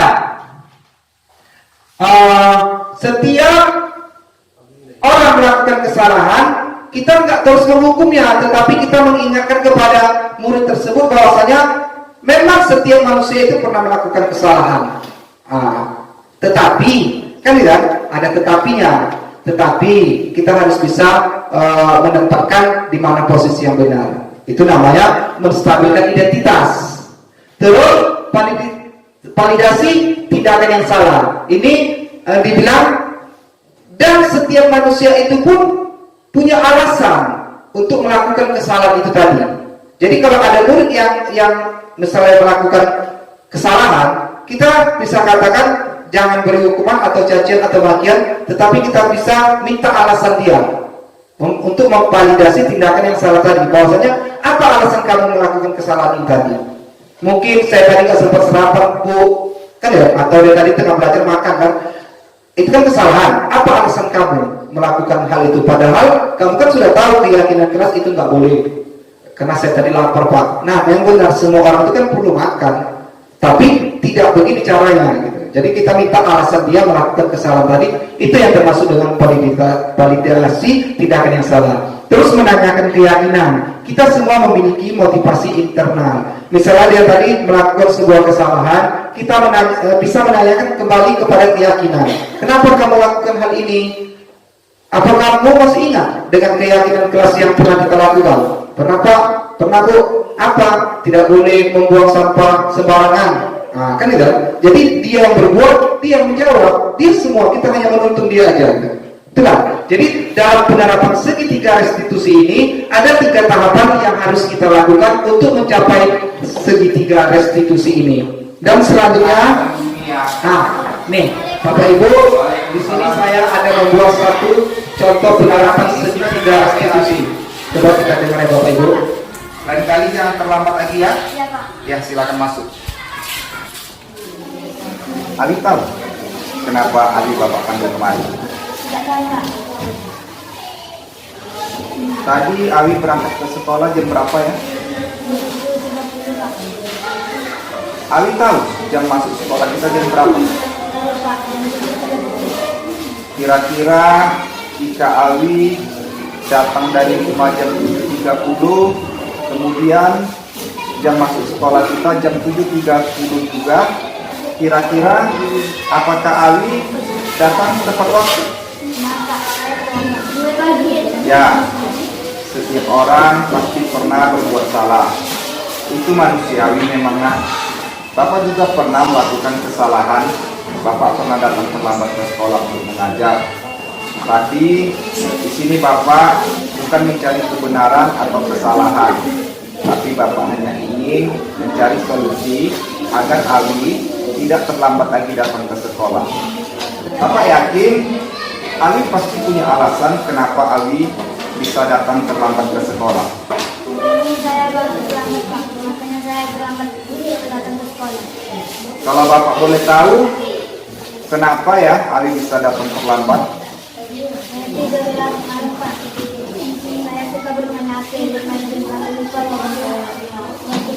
dan tidurnya ada di malam, Pak. Oh, jadi penyebab Ali datang terlambat ke sekolah itu karena Ali terlambat bangunnya ya, yang disebabkan tidurnya terlalu larut malam. Ya, kira-kira datang terlambat itu apakah sudah sesuai dengan aturan dan keyakinan kelas yang pernah kita buat? Bapak, saya melanggar keyakinan kita, Pak. Ali masih ingat tentang keyakinan kelas kita? Pak. Apa saja isinya? Tepat waktu, tidak membuang sampah sembarangan, berpakaian rapi dan tidak melanggar hormatnya.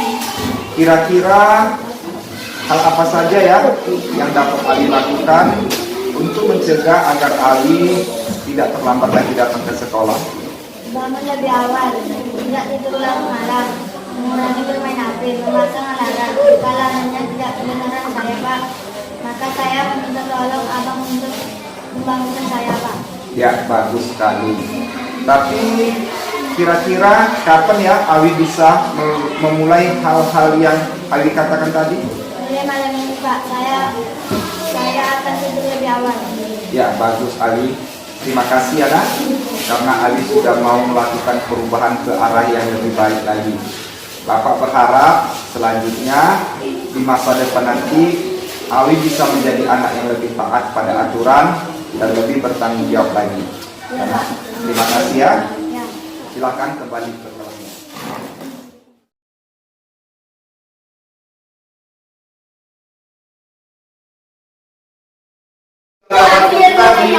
Apa? Oh iya, Ilal makan apa Ilal? Makan apa? Dah, simpan aja dulu makanannya. Dah, sekarang buka bukunya. Tulis. Ya, sekarang kita lanjut pelajarannya. Ilal tahu kenapa Bapak panggil kemari? Tahu Pak, karena Ila tadi makan jajanan saya jam belajar langsung. Ya. Menurut Ilal, makan jajanan saat jam pelajaran berlangsung di kelas, apakah itu perbuatan yang benar atau perbuatan yang salah? Salah Pak. Ya, benar sekali.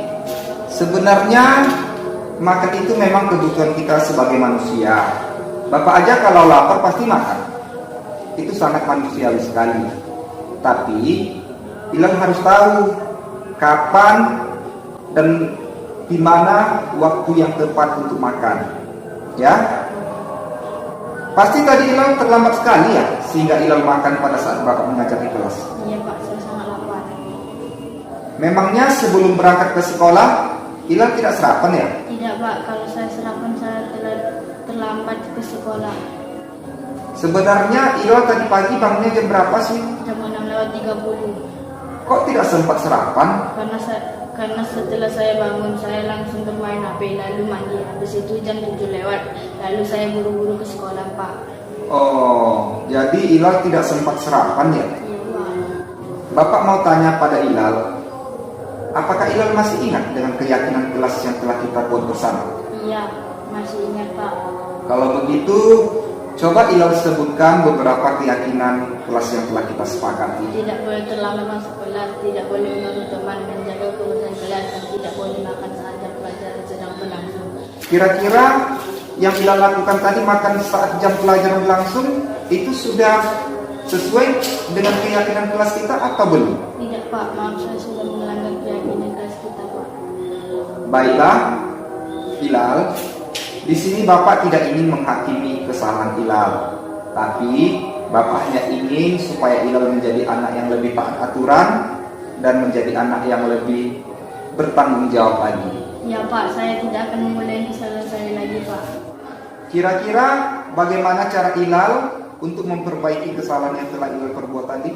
Saya tidak akan makan saat jam pelajaran sedang berlangsung, dan saya akan sarapan sebelum berangkat sekolah dan bangun lebih awal Pak.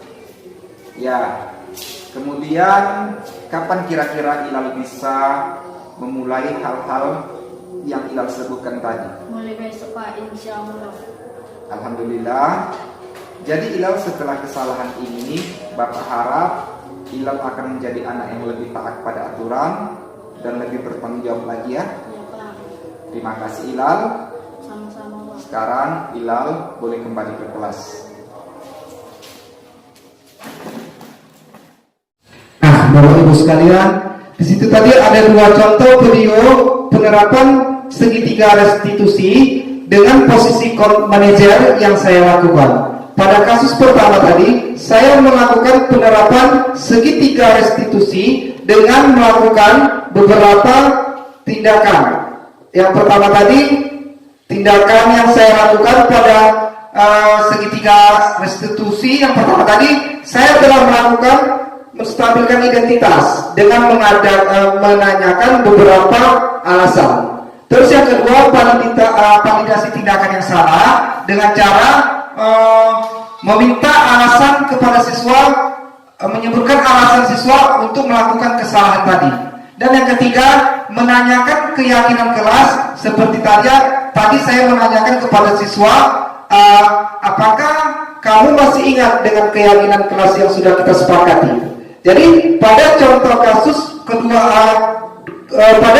kedua kasus tadi, saya telah menerapkan segitiga restitusi dengan menggunakan 3 tahapan.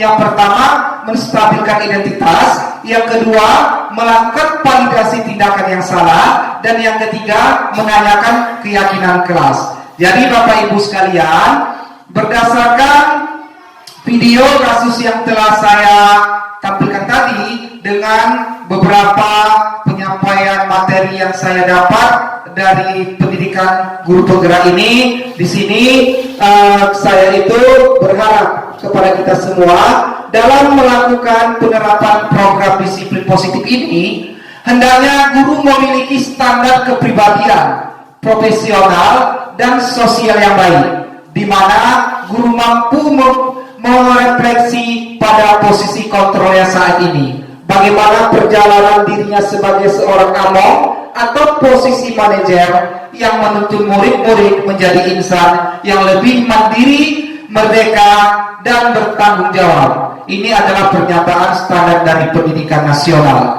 Jadi di sini saya selaku calon guru penggerak angkatan 7 Kabupaten Batubara berharap kita dengan adanya diseminasi pada hari ini yang telah saya lakukan, saya berharap ilmu yang telah saya sampaikan pada kali ini bisa sama-sama kita terapkan di sekolah kita, sehingga kita bisa menciptakan siswa-siswi kita menjadi berkarakter yang sesuai dengan profil pelajar Pancasila, Bapak Ibu. Semoga sesi belajar kita hari ini membawa manfaat sehingga kita dapat mewujudkan pelajar berprofil Pancasila. Salam merdeka belajar.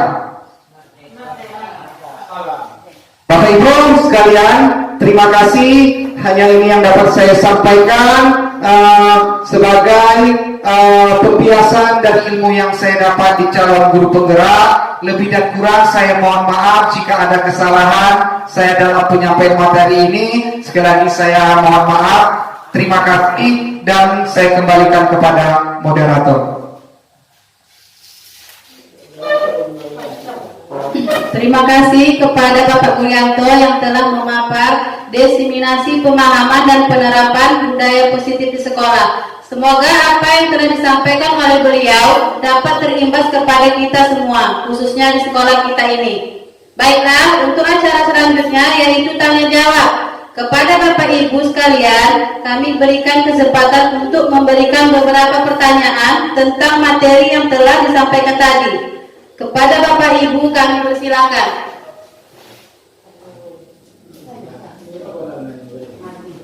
Bapak Ibu, untuk memberikan tindak lanjut dari pemaparan materi saya, di sini saya memberikan sesi tanya jawab kepada Bapak Ibu guru yang ingin memberikan tanggapan kepada saya. Ya, siapa? Ini. Assalamualaikum warahmatullahi wabarakatuh. Nama saya Mariana Ulfan, guru kelas 2 di SD 007 Sukabumi. Sekarang ada yang mau saya tanyakan Pak kepada Pak Gurianto mengenai masalah murid saya. Murid saya ini berulang-ulang kali berbuat kesalahan. Dalam 1 minggu itu dia tidak penuh datang ke sekolah ataupun hadir. Alasannya bermacam-macam. Kadang-kadang katanya dia kelambatan. Sementara dia kelambatan tak pernah saya suruh pulang. Esoknya lagi dia disuruh menghafal. Katanya saya lupa Bu. Dan saya tanyakan mengapa bisa lupa. Sementara pekerjaan tidak ada, sekolah lainnya tidak ada. Jadi kalau saya nilai anak ini berbohong, penuh dengan bermain-main. Nah, ada juga lagi anak ini selalu mengganggu teman. Jadi untuk mengatasi hal seperti itu bagaimana? Iya. Itulah kasus murid saya. Demikian dan terima kasih. Terima kasih kepada Ibu Mariana Ulfa, guru kelas 2 yang telah memberikan sedikit masukan ataupun pertanyaan untuk bisa nanti beliau memecahkan kasus permasalahan di kelasnya. Baiklah Bapak Ibu, terima kasih. Di sini tadi Ibu Mariana ada sebuah kasus dia mengajar di kelas 2. Kasus yang pertama, ada seorang muridnya yang katanya kalau diberi pelajaran selalu absen, nggak datang dia Bu ya. Terus selalu datang terlambat, ya gitu kata. Terus Bu,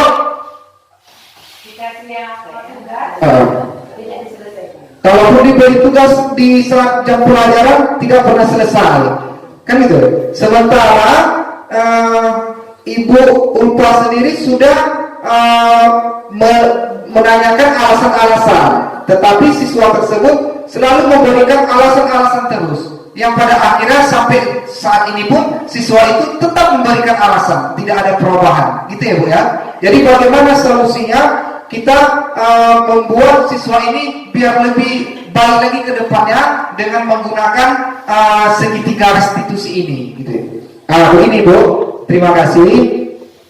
Memang itu tadi saya katakan, sebagai guru itu tidaklah mudah membalikan telapak tangan, karena mengajar itu mudah Bu, mendidik itu yang agak sulit. Jadi mendidik itu perlu kesabaran, kan itu Bu. Jadi kalau Ibu katakan dia itu selalu saya tanya, kalau saya beri tugas tidak pernah selesai, yang alasannya tidak ada pensil, yang alasan tidak ada pulpen, katanya. Besok itu juga lagi, kan itu.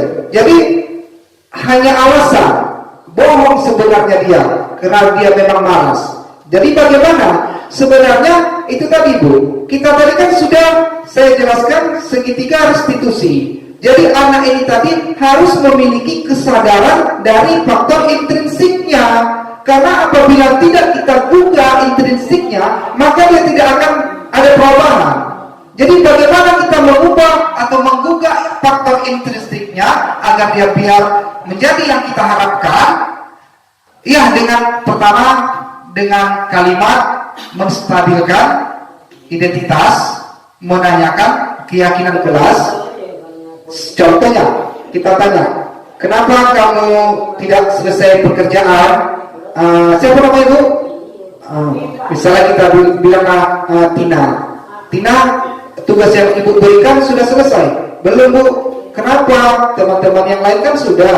Nggak ada pulpen Bu, kan gitu. Jadi kita bisa tanya, kenapa bisa pulpen nggak ada?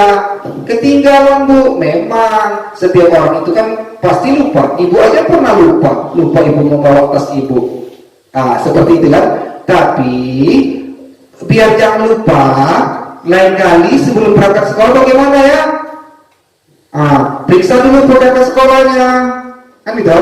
Pulpennya, bukunya masukkan malam sebelum sekolah. Kita bisa lakukan menstabilkan pertanyaan-pertanyaan. Ternyata besoknya juga dilakukannya, misalnya kan ya. Terus kita lakukan Bu.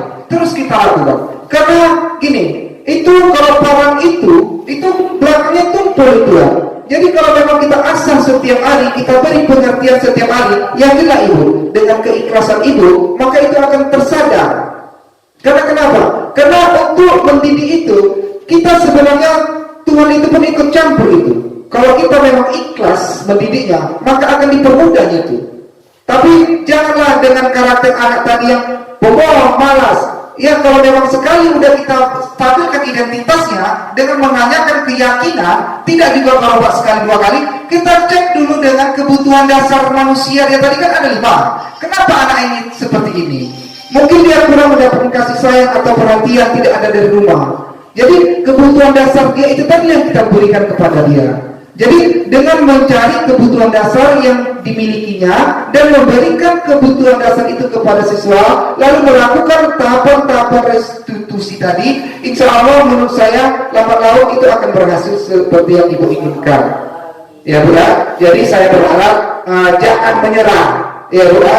Maju terus pulang. Bagaimana cara kita? Yang pasti pada hari ini saya sudah berikan sedikit ilmu yang saya dapat tentang kebutuhan dasar manusia dan segitiga restitusi tadi. Karena dalam mendidik, menurut saya itu adalah bagian yang penting untuk mendidik manusia itu tadi. Ya Bu ya. Terima kasih. Yang lain ada lagi Bapak Ibu? Oh iya, ya. Pak Madi, silakan Pak Madi.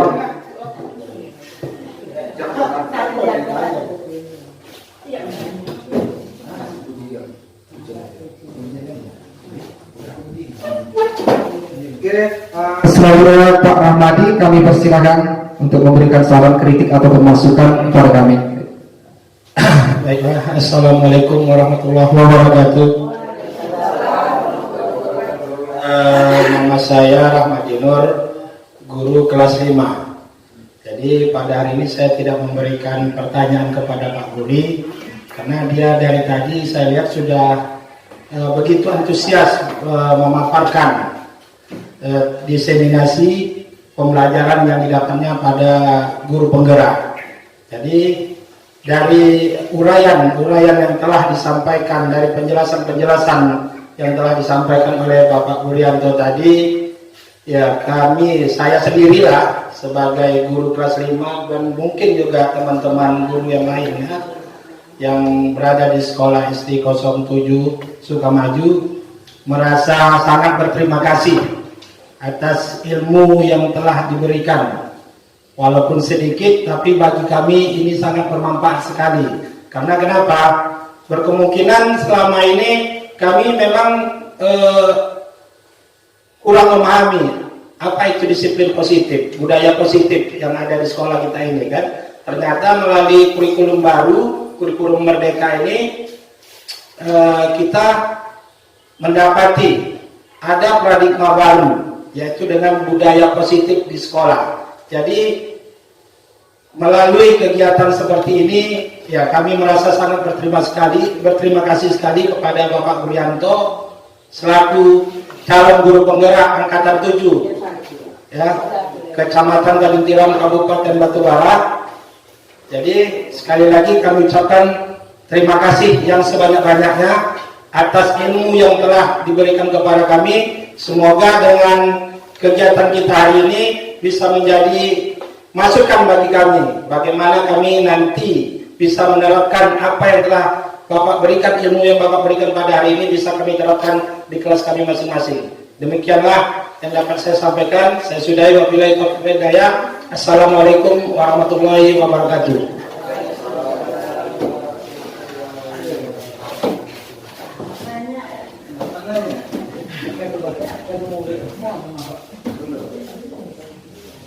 Terima kasih kepada Pak Rahmadi.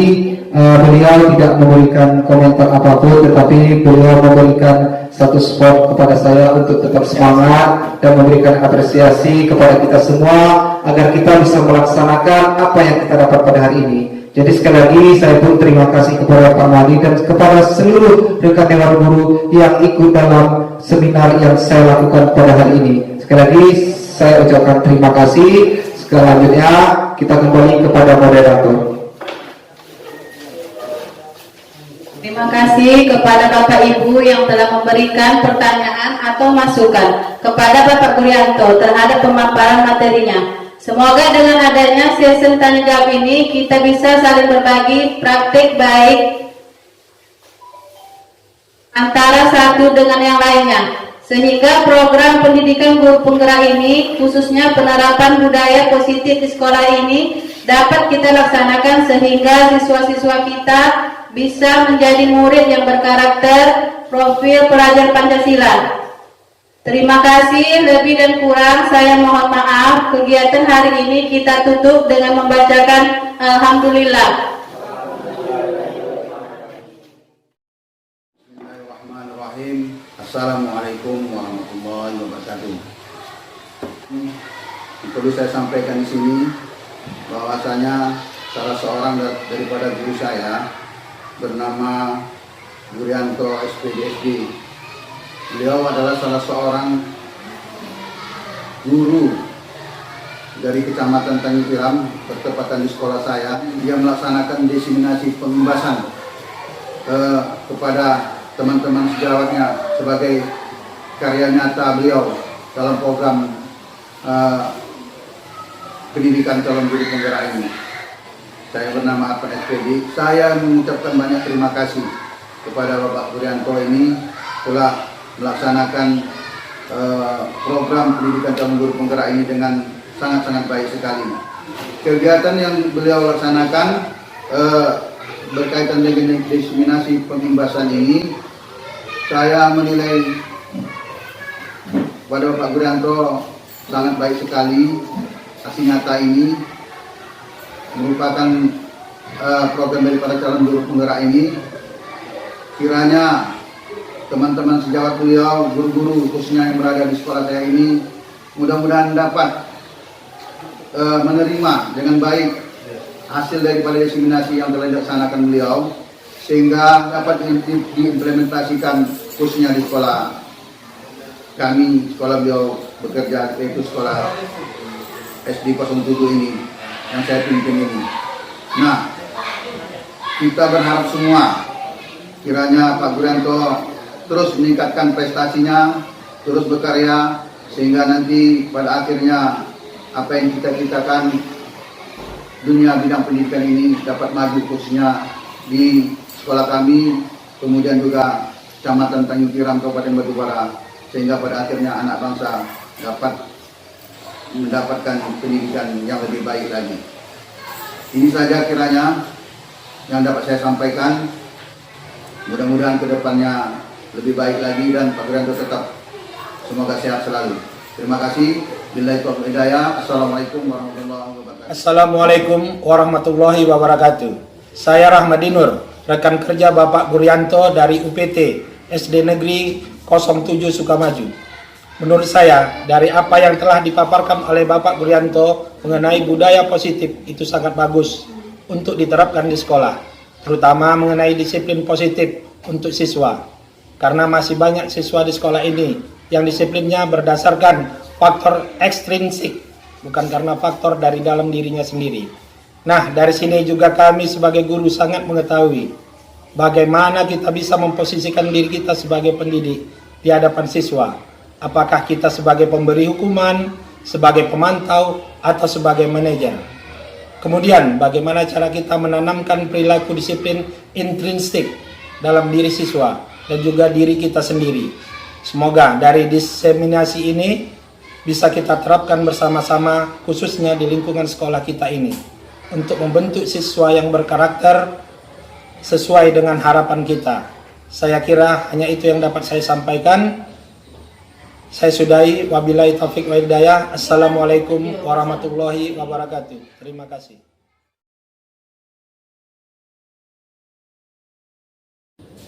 Demikianlah pemaparan tentang aksi nyata modul 1.4.A.9 tentang budaya positif yang telah saya lakukan di sekolah. Lebih dan kurang saya mohon maaf. Terima kasih. Wassalamualaikum warahmatullahi wabarakatuh. Salam guru.